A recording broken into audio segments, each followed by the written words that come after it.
Welcome to today's hearing addressing a topic that we can all pretty much agree on. Illegal and abusive robocalls must end. No one is immune to these legal and potentially dangerous calls. It's no surprise that unsolicited robocalls consistently rank among the top consumer complaints to the Federal Trade Commission and to the Federal Communications Commission. One report estimated that robocallers rang Americans' mobile phones over 26 billion times last year alone. Illegal and abusive robocalls are a clear problem, but it's important to remember that automated calls are not inherently negative. Many important services are carried out via such calls when companies and call recipients have a pre-established relationship.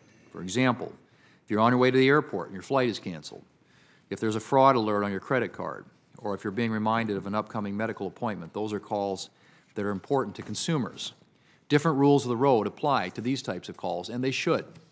Our focus today is on the unscrupulous use of robocalls, something that has earned bipartisan scorn. Almost a year ago, when I was chairman of the Commerce Committee, I subpoenaed the mass robocaller Adrian Abramovich to testify about his operation. He's facing $120 million in FCC penalties for making nearly 100 million robocalls throughout the country. His testimony shed light on the reality that many robocallers view the risk of getting caught and paying civil fines as a cost of business. Illegal calling operations are often based abroad and can disappear quickly when authorities seek to hold them accountable. Since bringing up Mr. Abramovich, I introduced the Telephone Robocall Abuse Criminal Enforcement and Deterrence, or TRACE Act, with Senator Markey, bipartisan legislation targeting the worst of the worst, scam artists and others who knowingly violate the law. A credible threat of criminal prosecution is necessary and appropriate for those who knowingly flout laws to prey upon the elderly and other vulnerable populations.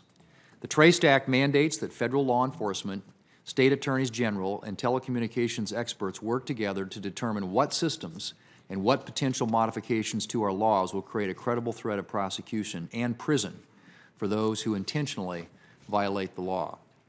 I've also heard from federal enforcers that requiring a warning citation before the FCC can act against an illegal robocaller and the current one-year statute of limitations necessitating the initiation of a fine within a year from when an illegal call is made are hampering their ability to hold bad actors accountable. The TRACE Act will give the FCC 3 years to identify robocallers who intentionally violate the law and eliminates the need for a preliminary citation. New technologies have also made it easier for scammers to hide from law enforcement and seek to gain their victims' trust by using a technique known as spoofing, where they display fake caller ID information. The goal of scammers using spoofed robocalls is often to get money out of unsuspecting recipients, and some of their methods can be particularly malicious.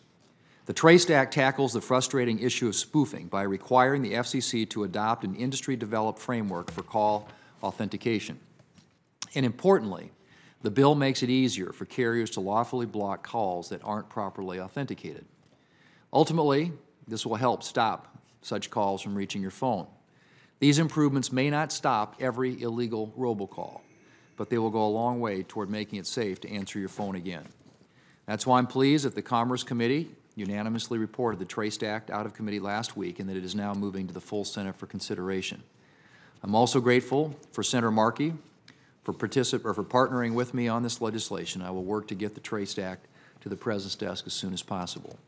I mentioned earlier that solving this issue is going to require a variety of stakeholders to get together. Today we have the opportunity to hear from the Honorable Doug Peterson, who serves as the Attorney General for the state of Nebraska. State Attorneys General are actively enforcing do-not-call laws and educating consumers about scam robocalls.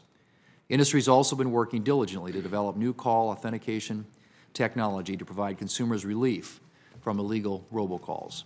So I'm glad to welcome Mr. Kevin Ruppe and Ms. Margot Saunders of the National Consumer Law Center, who can speak to these efforts.